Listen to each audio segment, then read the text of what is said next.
So we stopped at paragraph 11. This digression I have been obliged to make out of necessity, as being desirous to expose the vanity of those that profess to hide histories, and I suppose I have sufficiently declared that this custom of transmitting down the histories of ancient times had been better preserved by those nations which are called barbarians than by the Greeks themselves. I am now willing in the next place to say a few things to those who endeavor to prove that our constitution is but of late time.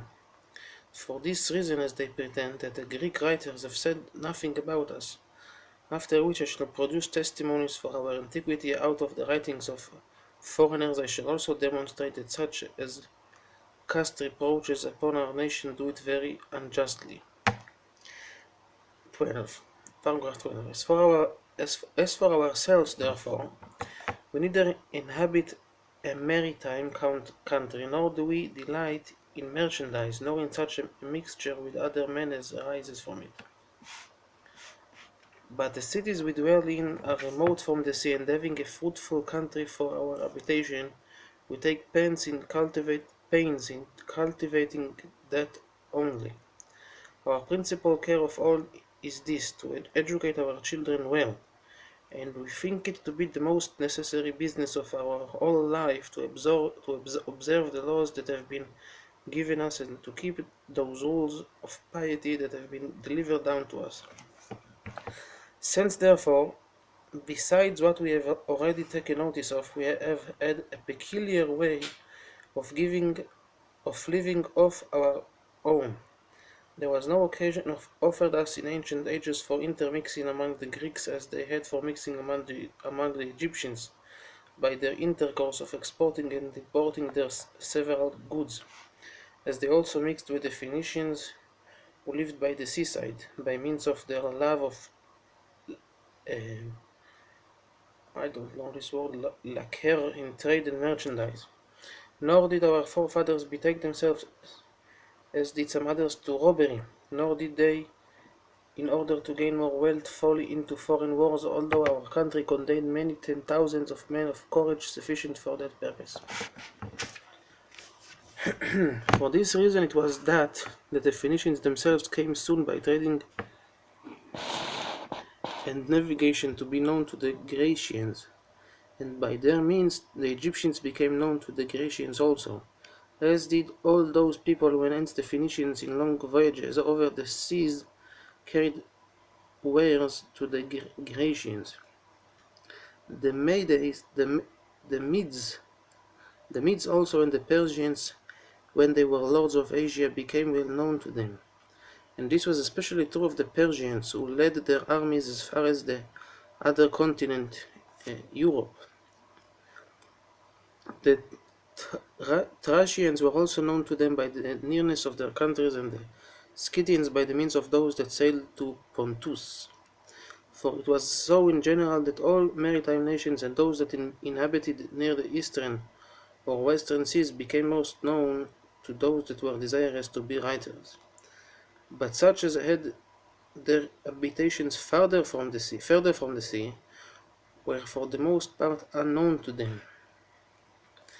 Which things appear to have happened as to Europe also, where the city of Rome, that had this long time been possessed of so much power and had performed such great actions in war, is never yet mentioned in Herodotus, nor by Thucydides, nor by any of one of their contemporaries.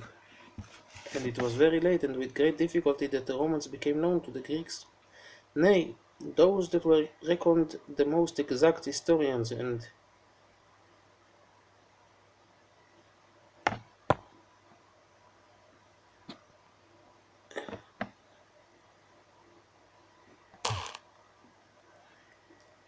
Nay, those that were reckoned by the most exact historians and Euphorus for one, were so very ignorant of the Gauls and the Spaniards that he supposed the Spaniards, who inhabit so great a part of the western regions of the earth, to be no more than one city.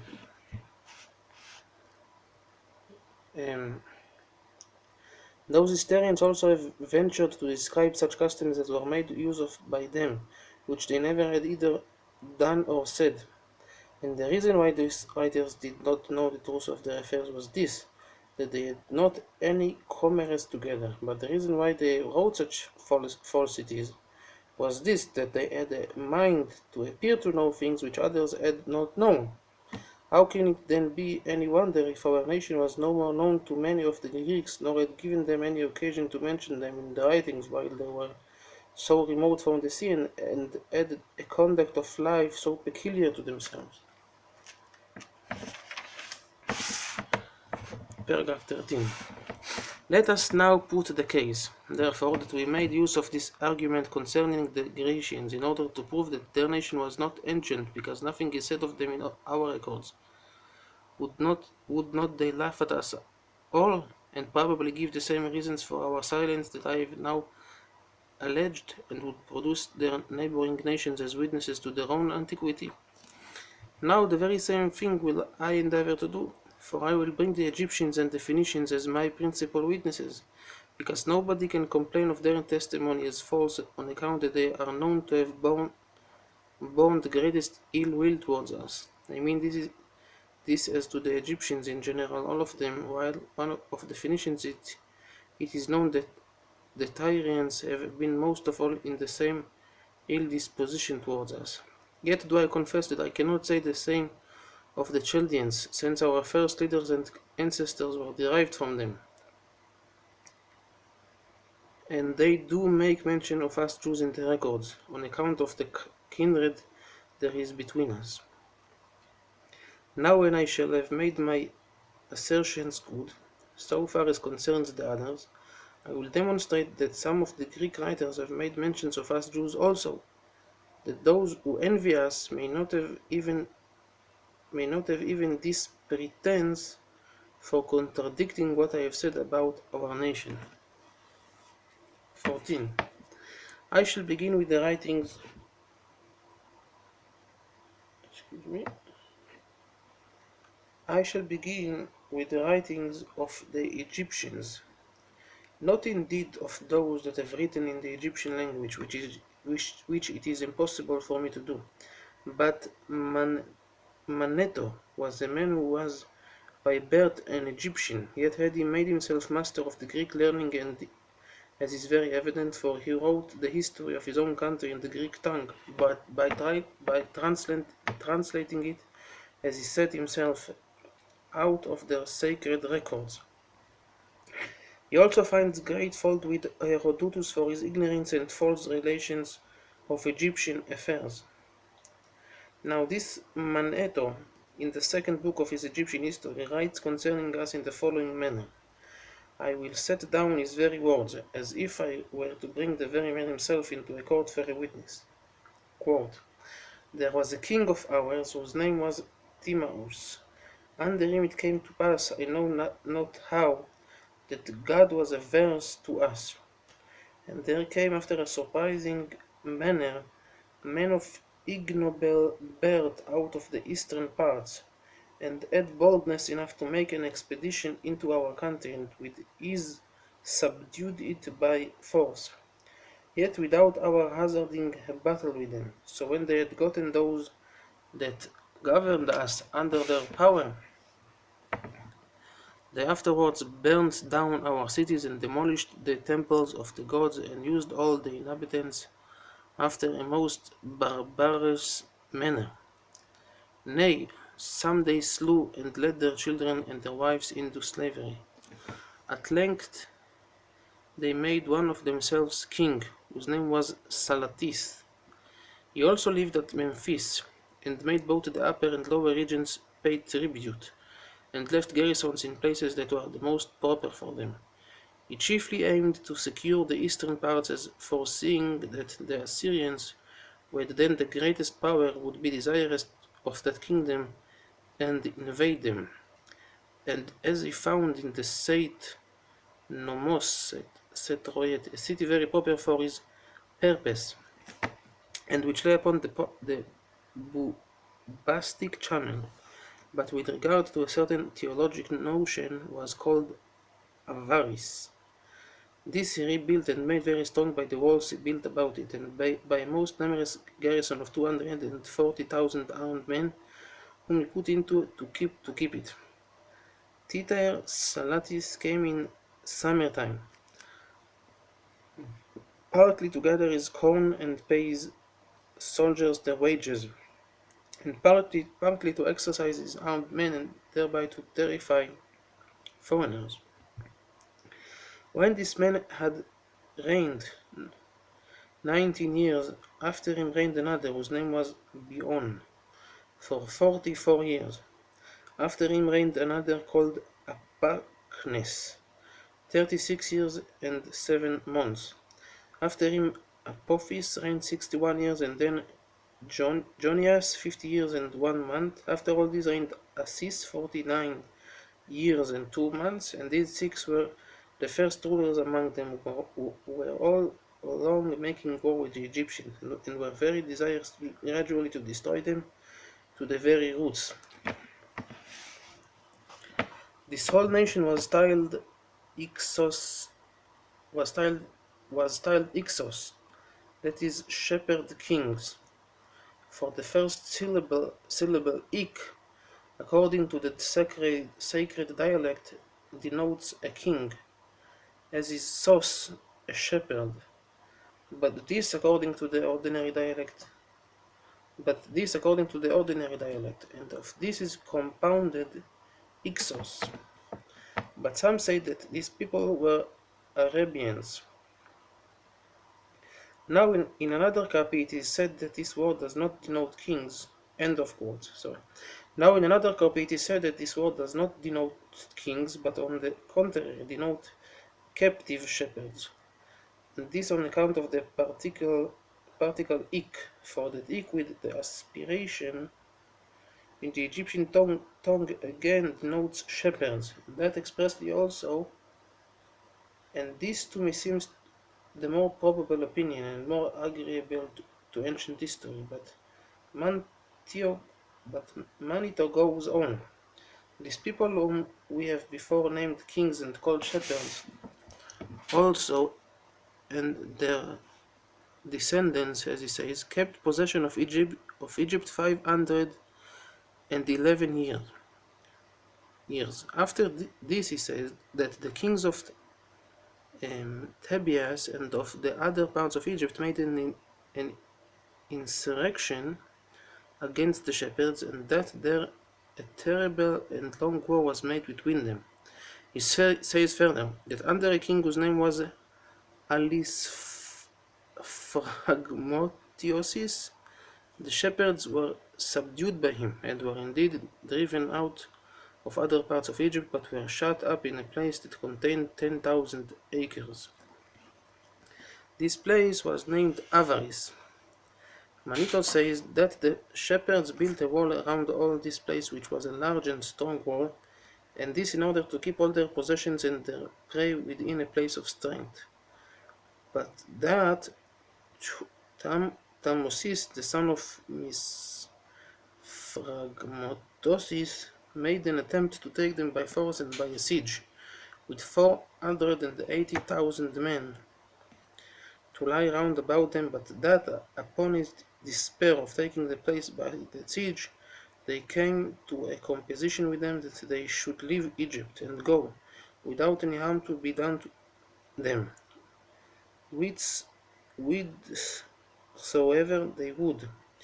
And that after this composition was made, they went away with their whole families and effects, not fewer in number than 240,000, and took their journey from Egypt through the wilderness for Syria. But that as they were in fear of the Assyrians, who had then the dominion over Asia, they built a city in that country which is now called Judea, and that large enough to contain this great number of men, and called it Jerusalem. Now, Manetho in another book of his says that this nation thus called shepherds were also called captives in their sacred books, and this account of his is the truth, for feeding of sheep was the employment of our forefathers in the most ancient ages, and as they led such a wandering life in feeding sheep they were called shepherds.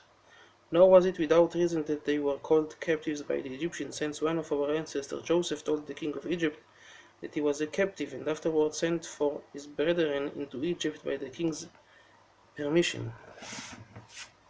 But as for these matters I shall make a more exact inquiry about them elsewhere. Paragraph 15.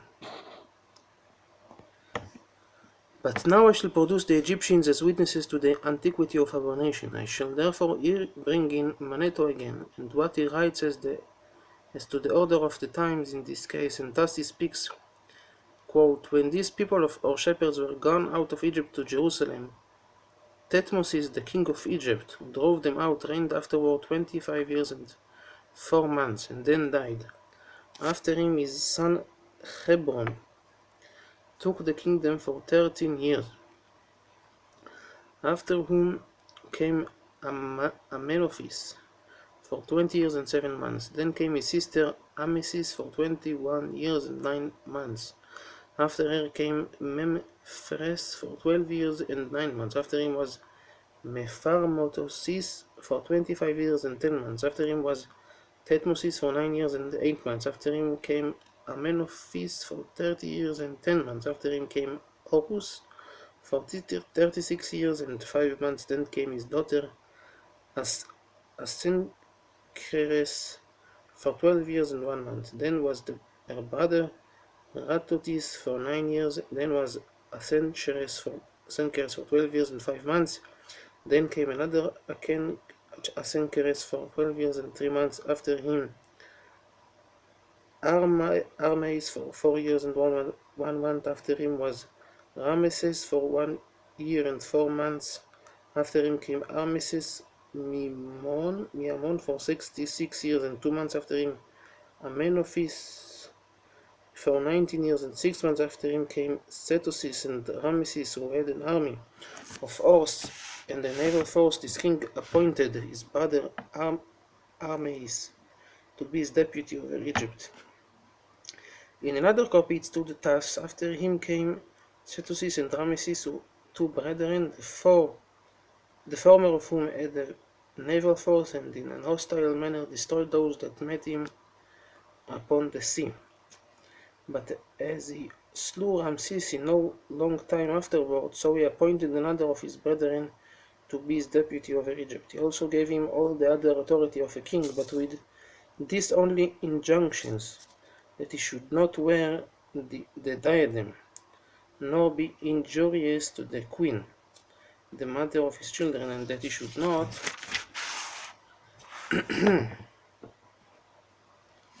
meddle with the other concubines of the king. While he made an expedition against Cyprus and Phoenicia, and besides against the Assyrians and the Medes, he then subdued them all, some by his arms, some without fighting, and some by the terror of his great army. And being puffed up by the great successes he had, he went on still the more boldly, and overthrew the cities and countries that lay in the eastern parts. But after some considerable time, Armeis, who was left in Egypt, did all those very things by way of opposition, which his brother had forbidden him to do, without fear, for he used violence to the queen, and continued to make use of the rest of the concubines without sparing any of them. Nay, at the persuasion of his friends, he put on the diadem and set up to oppose his brother. But then he, who was set over the priests of Egypt, wrote letters to Setosis and informed him of all that had happened, and how his brother had set up to oppose him. He therefore returned back to Pelusium immediately and recovered his kingdom again. The country was called from his name Egypt, for Manetho says that Setosis himself was called Egyptus, as was his brother Armeis called Danaus. Interesting. Paragraph 16. This is Manetho's account, and evident it is from the number of years by him set down belonging to this interval, if they be summed up together, that these shepherds, as they are here called, were no other than Our forefathers were delivered out of Egypt and came thence and inhabited this country 393 years before Danaus came to Argos. Although the Argives look upon him as their most ancient king, Manito therefore bears this testimony to 2 points of the greatest consequence to our purpose, and those from the Egyptian records themselves. In the first place, that we came out of another country into Egypt, and that our deliverance out of it was so ancient in time to have preceded the siege of Troy almost 1,000 years. But then those things which Manetho adds not from the Egyptian records, but as he confesses himself from some stories of an uncertain original, I will disprove them hereafter particularly, and shall demonstrate that they are no better than incredible fables. 17. I will now therefore pass from these records and come to those who belong to the Phoenicians and concern our nation, and shall produce attest, attestation, attestations, attestations to what I have said out of them. There are then records among the Tyrians that take in the history of many years, and these are public writings and are kept with great exactness, and include accounts of the facts done among them, and such as concern their transactions with other nations also, those I mean which were worthy of remembering. Therein it was recorded that the temple was built by King Solomon at Jerusalem 143 years and 8 months before the Tyrians built Carthage, and in their annals the building of our temple is related. For Hiram, the king of Tyre, was the friend of Solomon, our king, and had such friendship transmitted down to him from his forefathers. He thereupon was ambitious to contribute to the splendor of this edifice of Solomon, and made him a present of 120 talents of gold. He also cut down the most excellent timber out of that mountain, which is also called Libanus, and sent it to him for adorning its roof. Solomon also not only made him many other presents by way of requital, but gave him a country in Galilee also that was called Cabulon. But there was another passion, a philosophic inclination of theirs, which cemented the friendship betwi- that was betwixt them. For this, they sent mutual problems to one another with a desire to have them unriddled by each other. Wherein Solomon was superior to Hiram, as he was wiser than he in other respects, and many of these epistles that passed between them are still preserved among the Tyrians. Now this may not depend on my bare word. I will produce for a witness Deus, one that is believed to have written the Phoenician history after an accurate manner. This Deus therefore writes thus in his histories of the Phoenicians, quote, upon the death of Abibalus, his son Hiram took the kingdom. This king raised banks at the eastern parts of the city and enlarged it.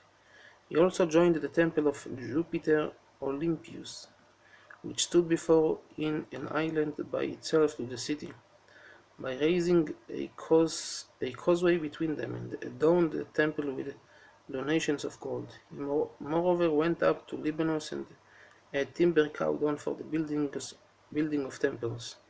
They say further that Solomon, when he was king of Jerusalem, sent problems to Hiram to be solved, and desired he would send others back for him to solve, and that he could not solve the problems proposed to him should pay money to him that solved them. And when Hiram had agreed to the proposals, but he was not able to solve the problems, he was obliged to pay a great deal of money as a penalty for the same. As also they relate that one Abdemon, A man of Tyre did solve the problems and proposed others which Solomon could not solve, upon which he was obliged to repay a great deal of money to Hiram. These things are attested to by Dios and confirm what we have said upon the same subject before. 18. And now I shall add Menander the Ephesian as an additional witness. This Menander wrote the acts that were done both by the Greeks and the barbarians under every one of the Tyrian kings, and had taken much pains to learn their history out of their own record. Now when he was writing about those kings that had reigned at Tyre, he came to Hiram and says thus, quote, upon the death of Abibalus, his son Hiram took the kingdom. He lived 53 years and reigned 34. He raised a bank on that called the broad place, and dedicated that golden pillar which is in Jupiter's temple. He also went and cut down timber from the mountain called Libanus, and cut timber out of cedar from the roofs of the temples, for the roofs of the temples. He also pulled down the old temples and built new ones. Besides this, he consecrated the temples of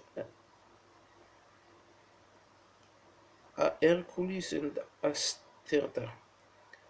He first built Hercules' temple in the Mount Peritus and that of Astarte when he made his expedition against the Titans,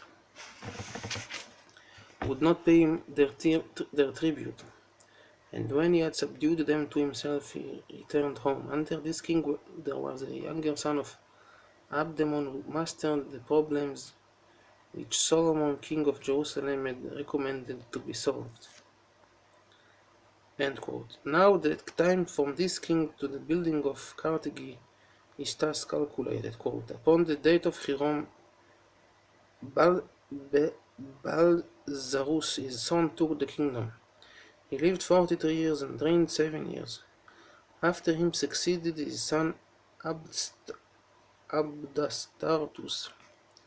He lived 29 years and reigned 9 years. Now 4 sons of his nurse plotted against him and slew him, the eldest of whom reigned 12 years. After them came Astartus, the son of Delistatus. He lived 54 years and reigned 12 years. After him came his brother Acerimus. He lived 54 years and reigned 9 years. He was slain by his brother Felis, who took the kingdom and reigned but 8 months. Though he lived 50 years, he was slain by Itobalus, the priest of Astarte, who reigned 32 years and lived 68 years. He was succeeded by his son Badezos, who lived 45 years and reigned 6 years. He was succeeded by Madginus, his son. He lived 32 years and reigned 9 years. Pygmalion succeeded him. He lived 56 years and reigned 47 years. Now in the 7th year of his reign, his sister fled away from him and built the city of Carthage in Libya. So the whole time from the reign of Hiram till the building of Carthage amounts to the sum of 155 years and 8 months. Since then the temple was built at Jerusalem in the 12th year of the reign of Hiram. There were from the building of the temple until the building of Carthage 143 years and 8 months. Wherefore, what occasion is there for alleging any more testimonies out of the Phoenician histories on the behalf of our nation, since what I have said is so thoroughly confirmed already? And to be sure, our ancestors came into this country long before the building of the temple, for it was not till we had gotten possession of the whole land by war that we built our temple. And this is the point that I have clearly proved out of our sacred writings in my antiquities.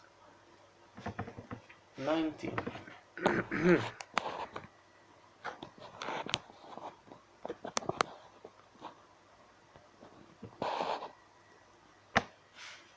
I will now relate what had been written concerning us in the Chaldean histories, which records have a great agreement with our books in other things also.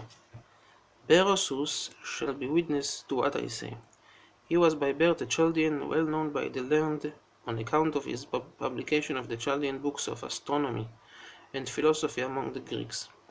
This Berosus, therefore, following the most ancient records of that nation, gives us a history of the deluge of waters that then happened, and of the destruction of mankind thereby, and agrees with Moses' narration thereof. He also gives us an account of that ark wherein Noach, the origin of our race, was preserved, when it was brought to the highest part of the Armenian mountains. After which he gives us a catalogue of the posterity of Noach, and adds the years of their chronology, and at length comes down to Nabusar, who was king of Babylon and of the Chaldeans. And when he was relating the acts of this king, he described to us how he sent his son Nabuchodonosor against Egypt and against our land with a great army, upon his being informed that they had revolted from him, and how by that means he subdued them all and set our temple that was at Jerusalem on fire. Nay, and removed our people entirely out of their own country and transferred them to Babylon. When it so happened that our city was desolate during the interval of 70 years until the days of Cyrus, king of Persia. It then says that this Babylonian king conquered Egypt and Syria and Phoenicia and Arabia, and exceeded in his exploits all that reigned before him in Babylon and Chaldea. A little after which Berosus subjoins what follows in his History of Ancient Times. He will set down Berosus' own accounts, which are these. When Nabusar, father of Nabuchodonosor, heard that the governor whom he had set over Egypt and over the parts of Cilicia and Phoenicia had revolted from him, he was not able to bear it any longer, but committing certain parts of his army to his son Nabuchodonosor, who was then but young, he sent him against the rebel. Nabuchodonosor joined battle with him and conquered him and reduced the country under his dominion again. now it so fell out that his father Nabusar fell into a distemper at this time, and died in the city of Babylon after he had reigned 29 years. But as he understood in a little time his father Nabusar was dead, he set the affairs of Egypt and the other countries in order, and committed the captives he had taken from the Jews and Phoenicians and Syrians and of the nations belonging to Egypt to some of his friends, that they might conduct that part of the forces that had on heavy armor with the rest of his baggage to Babylonia, while he went in haste, having but a few with him, over the desert to Babylon. Whither when he was come, he found the public affairs had been managed by the Chaldeans, and that the principal persons among them had preserved the kingdom for him. Accordingly, he now entirely obtained all his father's dominions. He then came and ordered the captives to be placed as colonies in the most proper places of Babylonia, but for himself he adorned the temple of Belus and the other temples after an elegant manner out of the spoils he had taken in this war. He also rebuilt the old city and added another to it on the outside, and so far restored Babylon that none which should besiege it afterwards might have it in their power to divert the river, so as to facilitate an entrance into it, and this he did by building 3 walls about the inner city, and 3 about the outer, Some of these walls he built of burnt brick and bitumen, and some of brick only. So when he had thus fortified the city with walls after an excellent manner, he had adorned the gates magnificently. He added a new palace to that which his father had dwelt in, and this close by it also, and that more eminent in its height and in its great splendor. It would perhaps require too long a narration if anyone were to describe it. However, as prodigiously large and magnificent as it was finished in 15 days. Now in this place he erected very high works, supported by stone pillars, and by planting what was called a pensile paradise, and replenishing it with all sorts of trees, rendered the prospect of an exact resemblance of a mountain's country. This he did to please his queen, because she had been brought up in Media, and was fond of a mountainous situation. 20. And last for today.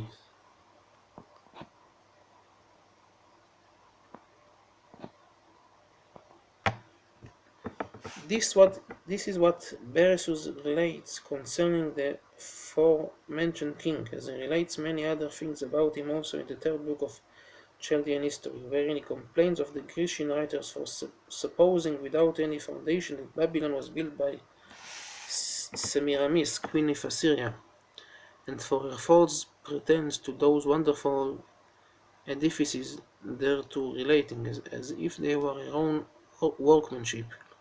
As indeed in these affairs the Chaldean history cannot but be the most credible. Moreover, we meet with the confirmation of what Berosus says in the archives of the Phoenicians concerning his king Nebuchadnezzar, that he conquered all Syria and Phoenicia, in which case Philostratus agrees with the others in that history which he composed, where he mentions the siege of Tyre, as does Megasthenes also in the fourth book of his Indian history, wherein he pretends to prove that the forementioned king of the Babylonians was superior to Hercules in strength and the greatness of his exploits. For he says that he conquered a great part of Libya and conquered Iberia also.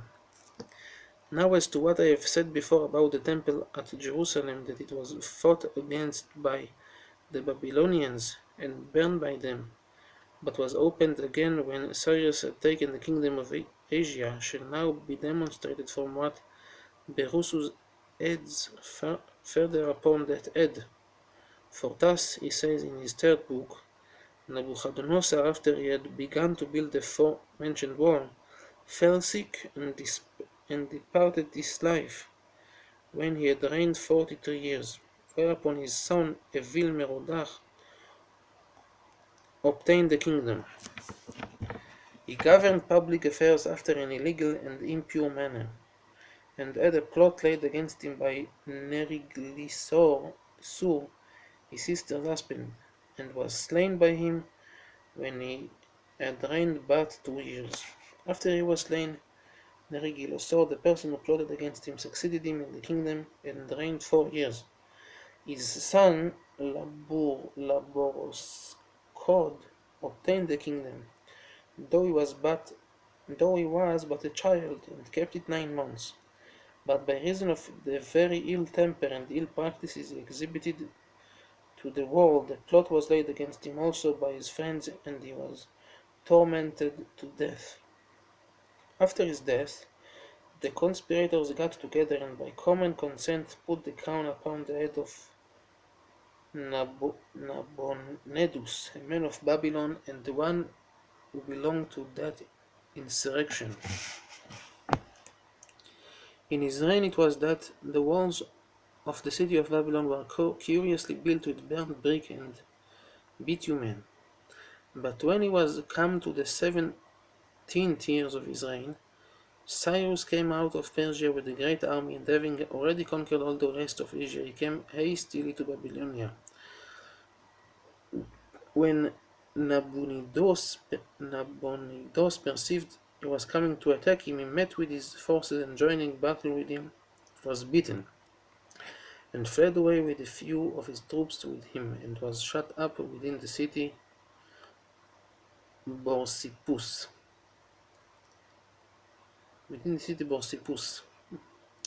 Here Cyrus took Babylon and gave order that the outer walls of the city should be demolished, because the city had proved very troublesome to him and cost him a great deal of pains to take it. He then marched away to Borsipus to besiege Nabonidus, but as Nabonidus did not sustain the siege, but delivered himself into his hands, he was at first kindly used by Cyrus, who gave him Carmania as a place for him to inhabit in, but sent him out of Babylonia.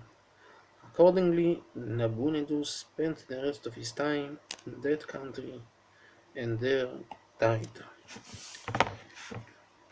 That's the end of paragraph 20, and I think we'll stop it here for today.